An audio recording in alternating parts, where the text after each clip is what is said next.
Kushaiguda police station పై ACB అధికారులు దాడులు చేశారు. ఒక వ్యక్తి నుంచి లంచం తీసుకుంటూ స్టేషన్ సిబ్బంది పట్టుబడ్డారు.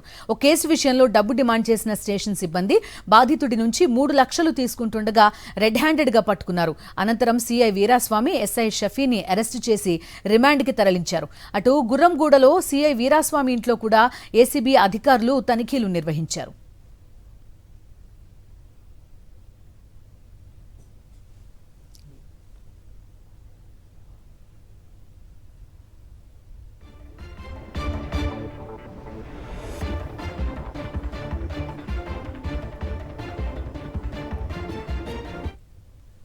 కుషాయిగూడ పోలీస్ స్టేషన్ పై ఏసీబీ అధికారులు దాడులు చేశారు. ఒక వ్యక్తి నుంచి లంచం తీసుకుంటూ స్టేషన్ సిబ్బంది పట్టుబడ్డారు. ఒక కేసు విషయంలో డబ్బు డిమాండ్ చేసిన స్టేషన్ సిబ్బంది బాధితుడి నుంచి 3 లక్షలు తీసుకుంటుండగా రెడ్ హ్యాండెడ్ గా పట్టుకున్నారు. అనంతరం సీఐ వీరాస్వామి, ఎస్ఐ షఫీని అరెస్టు చేసి రిమాండ్కి తరలించారు. అటు గుర్రంగూడలో సీఐ వీరాస్వామి ఇంట్లో కూడా ఏసీబీ అధికారులు తనిఖీలు నిర్వహించారు.